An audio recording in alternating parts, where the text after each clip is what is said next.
स्वागत है आपका। मैं हूं आपके साथ आसिफ खान। देश में कोरोना बहुत तेजी से बढ़ गया।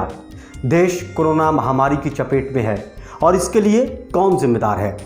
केंद्र सरकार ने कोरोना रोकने में नाकाम रही, साथ ही कोरोना को बढ़ाने में भी केंद्र सरकार की नकारात्मक भूमिका रही है। किस तरह से केंद्र सरकार की वजह से कोरोना बढ़ा है, इसको आज हम आपको बताएंगे। सबसे पहले बताते हैं कि प्रधानमंत्री नरेंद्र मोदी की कहां लापरवाही रही इस कोरोना को बढ़ाने के में। दरअसल 5 राज्यों के विधानसभा चुनाव चल रहे हैं। वहां पर प्रधानमंत्री नरेंद्र मोदी कोरोना गाइडलाइंस का पालन नहीं कर रहे हैं। जब देश का मुखिया ही कोरोना गाइडलाइंस का पालन नहीं करेगा तो आम जनता, क्या देश के जो आम जनता है, क्या वो कोरोना की गाइडलाइंस जो स्वास्थ्य विभाग ने बनाई है, क्या वो पालन करेगी? 5 राज्यों में जहां पर चुनाव है, हर राज्य में प्रधानमंत्री ताबड़तोड़ रैलियां कर रहे हैं और इस रैली में क्या कोरोना महामारी की गाइडलाइंस का पालन किया जा रहा है? क्या सोशल डिस्टेंसिंग का पालन किया जा रहा है? क्या मास्क लगाया जा रहा है? क्या जो स्वास्थ्य विभाग ने कहा कि ज़रूरी कदम है, क्या उसको उठा रहे हैं? और सबसे बड़ी बात है कि फोकस जो है प्रधानमंत्री का कोरोना को रोकने पर इस वक्त नहीं है। सिर्फ 5 राज्यों में विधानसभा चुनाव है, उसमें किस तरह से हम जीते, कैसे जीत हासिल करें, जहां पर सरकार है वहां पर दोबारा कैसे बनाएं, और जहां दूसरी पार्टियों की सरकार है कैसे उनको हराकर अपनी सरकार हम बीजेपी की बनाएं। सिर्फ इसी बात पर फोकस है। जब घर का मुखिया किसी चीज़ का पालन नहीं करता है तो क्या बाकी घर के लोग उन नियम कायदे कानून का पालन करेंगे? जब हम जनता के बीच में जाते हैं और उनसे कहते हैं कि आप कोरोना गाइडलाइंस का पालन नहीं कर रहे हैं, तब वो हमें तपाक से जवाब देते हैं कि 5 राज्यों में विधानसभा चुनाव है, वहाँ पर रैलियाँ चल रही हैं, लाखों लोग वहाँ पर पहुँच रहे हैं। क्या वहाँ जाके आप पूछते हैं? क्या स्वास्थ्य विभाग वहाँ जाता है? क्या प्रशासन वहाँ पर कार्रवाई करता है? वो कहते कि केंद्र सरकार सिर्फ ये अफवाह फैला रही कि देश में कोरोना फैल रहा है। यहाँ तक कहते हैं लोग। अगर कोरोना फैला तो प्रधानमंत्री, गृह मंत्री या उनके सरकार के बड़े जो मंत्री हैं, कैबिनेट मंत्री, वो या फिर उन राज्यों के मुख्यमंत्री इतनी बड़ी बड़ी रैलियां नहीं करते। यानी कि सिर्फ 5 राज्यों पर इन रैलियों का या चुनाव का फर्क नहीं पड़ रहा है। देश भर पे कोरोना की गाइडलाइन की धज्जियां उड़ाई जा रही है, उसका उदाहरण देकर। यानी कि आपको याद होगा कि 5 राज्यों के चुनाव प्रचार से पहले कोरोना लेवल बहुत नीचे डाउन था। जैसे ही वहां पर 5 राज्यों का चुनाव प्रचार होने लगा, वहां पर कोरोना गाइडलाइंस का पालन नहीं हुआ। देश के लोगों ने भी बाकी जगह भी कोरोना गाइडलाइंस का पालन नहीं किया और कहा कि केंद्र सरकार के मंत्री, प्रधानमंत्री जब वहाँ पर कोरोना का पालन गाइडलाइंस का नहीं कर रहे तो हम क्यों करें? सिर्फ केंद्र सरकार ये दूसरों से पालन करने को कहती है, वहाँ पर नहीं कर रही है। यानी कि बड़ी लापरवाही बरती गई है। अब सवाल ये है कि जिस तरह से स्वास्थ्य विभाग ने कहा है, अब नई गाइडलाइन आई है कि अगर किसी का मौत हो जाती है कोरोना की वजह से या वैसे, तो 20 लोगों से ज़्यादा, कई राज्यों ने कहा कि अंतिम संस्कार में नहीं जाएंगे। शादी में 50 लोग जाएंगे।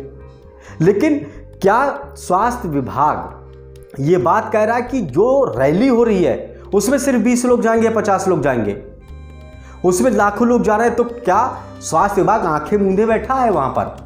स्वास्थ्य विभाग क्यों नहीं कहता प्रधानमंत्री जी से कि आपकी रैली में लाखों लोग आ रहे हैं, ये कोरोना फैलाने में इनकी महत्वपूर्ण भूमिका है, आप इसको रोकिए? ना तो प्रधानमंत्री अपील करते हैं। इतनी रैलियां कर दी ताबड़तोड़, अभी भी रैली कर रहे हैं। एक रैली में हमने नहीं देखा कि प्रधानमंत्री नरेंद्र मोदी जी या फिर गृह मंत्री अमित शाह या फिर बड़े कैबिनेट मंत्रियों ने ये बात कही हो कि कोरोना बहुत बढ़ रहा है, चुनाव भी ज़रूरी है लेकिन जान बचाना भी ज़रूरी है। उनसे कहा कि सोशल डिस्टेंसिंग का पालन करें, नहीं कहा। यानी कि अपने हिसाब से सब कुछ हो रहा है।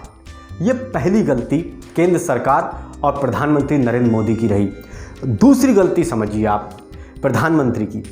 दूसरी गलती ये है कि जब दूसरे देशों में कोरोना की दूसरी वेव आई, जब दूसरी लहर आई और कोरोना पलटा और वहाँ पर कोरोना के मामले बहुत ज़्यादा बढ़ गए, आपके पास तो बहुत ज़्यादा वक्त था, आप कंट्रोल कर सकते थे, एहतियात बरत सकते थे, एहतियात के तौर पर कदम उठा सकते थे। क्यों नहीं उठाए? केंद्र सरकार क्यों सोती रही किस बात का इंतजार करती रही कि हमारे देश में भी जब दूसरी वेव आएगी उसके बाद हम कंट्रोल करेंगे। और जब वेव भी आ गई तब भी चुनाव प्रचार पर पूरा फोकस है।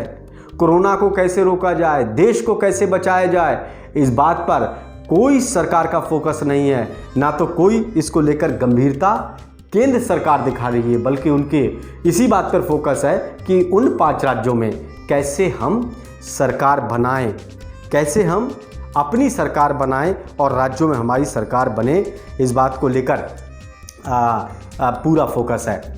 जब स्कूल बंद कर दिया आपने, बच्चों की पढ़ाई हो नहीं रही है, स्कूल सारे बंद हैं, तो क्या चुनावी रैलियां होना चाहिए? क्या इंटरनेट के ज़रिए, क्या आप घर से बैठकर इंटरनेट के ज़रिए लोगों तक, सोशल मीडिया के ज़रिए क्या आप चुनाव प्रचार नहीं कर सकते? क्या लोगों के बीच में जाना ज़रूरी है? क्या रोड शो करना ज़रूरी है? क्या लाखों की संख्या इकट्ठा करना ज़रूरी है कि ताकि आप ताकत दिखाएं कि देखिए किस तरह से हम हमारी रैलियों में हमारे साथ लोग इकट्ठा हैं? आप कर सकते हैं सोशल मीडिया का इस्तेमाल, लेकिन नहीं किया जा रहा है।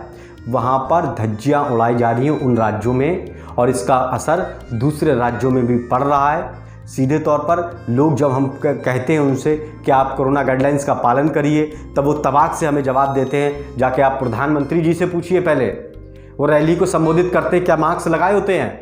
क्या उनकी रैली में लोग बैठे होते हैं, क्या वो मास्क लगाए हैं? सोशल डिस्टेंसिंग का पालन हो रहा है? वहाँ तो सटे हुए लोग बैठे, आपकी हिम्मत नहीं है उनसे पूछे। सीधे हमसे कहते हैं कि आप गोदी मीडिया हैं, आप सरकार के पिछल्लू हैं, ये बात लोग हमसे कहते हैं। और पत्रकारों को जलील किया जाता है जब पत्रकार जनता के बीच में पहुंचते हैं कि जाके पूछिए सरकार से। कैसे आप वहां पर नहीं पूछते हैं सरकार के मंत्रियों से या प्रधानमंत्री से? तो सीधे तौर पर ये देश के ऊपर बहुत बड़ा असर पड़ा इस चुनाव का। लोग पालन नहीं कर रहे हैं। जब पत्रकार पूछते हैं, प्रशासन जब सख्ती करता, तो यही कहते हैं कि सरकार के लिए कहीं कोरोना नहीं, चुनाव के लिए कहीं कोरोना नहीं, शादी के लिए कोरोना, पढ़ाई के लिए कोरोना, अंतिम संस्कार के लिए कोरोना, आम जनता के लिए कोरोना, सरकार के लिए कोरोना नहीं। तो ये बहुत गलत एक प्रचलन देश के अंदर हुआ है, और इसका कौन जिम्मेदार है? इसका सीधे तौर पर ये देश के मुखिया प्रधानमंत्री नरेंद्र मोदी जिम्मेदार हैं। क्योंकि अगर घर का माहौल ख़राब होता है और घर का मुखिया उन नियमों का पालन नहीं करता है, तो मुखिया पूरी तरह से जिम्मेदार होता है, और उस घर के मुख्य जो लोग होते हैं, जिम्मेदार लोग होते हैं, वो जिम्मेदार होते हैं। यानी कि प्रधानमंत्री नरेंद्र मोदी, केंद्र सरकार के वो कैबिनेट मंत्री जो वहाँ पर रैलियाँ कर रहे हैं, और उन राज्यों के मुख्यमंत्री वो जिम्मेदार हैं कोरोना को बढ़ाने के लिए। तबलीगी जमात को कह रहे थे कि उन्होंने कोरोना बढ़ाया।